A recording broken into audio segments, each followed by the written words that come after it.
Welcome to waves media Telugu. Guntur జిల్లా మంగళగిరిలో చేనేత సహకార సంఘాల ప్రతినిధులతో మంత్రి సవిత సమావేశమయ్యారు.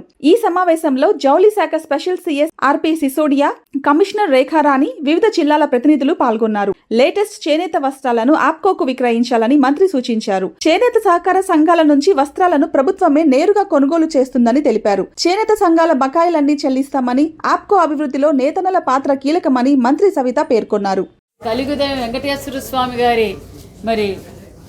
వెంకటేశ్వర స్వామి వారి టీటీడీ ఆర్డర్ కూడా మనకు రావటం కూడా చాలా గర్వంగా ఉందన్న విషయం కూడా తెలియజేస్తూ, మరి వెంకటేశ్వర స్వామి గారికి వచ్చినప్పుడు ఆశీర్వాదం చేసే షాల్వా కావచ్చు, కండువా కావచ్చు, వస్త్రాలు కూడా మనకు రావటం మరి స్పెషల్ సిఎస్ గారికి, కమిషనర్ గారికి, ఎల్లా గారికి కూడా ప్రభుత్వం తరఫున ప్రత్యేకమైన ధన్యవాదాలు కూడా తెలియజేస్తూ, మరి ఆ ఆర్డర్ కూడా మన చేనేతల సంఘాల ద్వారా ఎవరైతే చేయగలరు వారికి కూడా డెమో చేసి కూడా చూపించడం జరిగింది.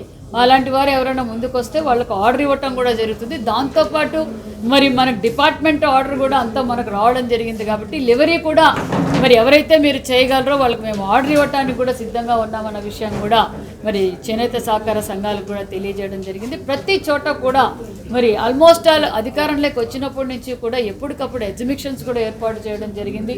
మరి దగ్గరలో మరి 2 ఎగ్జిబిషన్స్ కూడా ఏర్పాటు చేయబడుతున్నాం. వారికి మరి వచ్చిన చేనేత సహకార సంఘాల వారు ఎగ్జిబిషన్లో పెట్టుకున్నప్పుడు వాళ్ళకు షాప్ కూడా ఫ్రీగా ఇవ్వటం, మరి భోజన వసతి, ఉచిత కరెంటు కూడా అందజేయటం కూడా జరిగిందనే విషయం కూడా తెలియజేస్తూ, మరి మీడియా సోదరుల ద్వారా నేను తెలియజేసేది ఒక్కటే, ప్రతి ఒక్కరూ వారానికి ఒక్కరోజైనా చేనేత వస్త్రాలు ధరించండి, చేనేతలకు అండగా ఉండవలసిందిగా కూడా కోరుకుంటూ థ్యాంక్ యూ వెరీ మచ్. అయితే 14-19లో వాళ్ళకి అన్ని స్కీమ్స్ ఉండేవి, చాలా మంచి స్కీమ్స్ ఉండేవి. 19-24లో దాన్ని రద్దు చేయడం వల్ల వారు పడుతున్న ఇబ్బందులు వాళ్ళు తెలియజేశారు. వాళ్ళకి రావాల్సిన బకాయిల గురించి ఏదైతే వాళ్ళు రద్దు చేశారో వీరేమనుకుంటున్నారంటే రావాల్సిన బకాయిల గురించి కూడా వాళ్ళు చర్చించారు. అది ముఖ్యమంత్రి గారి దృష్టికి తీసుకెళ్లి చర్చించి ఒక మంచి పరిష్కారం తీసుకొస్తారు.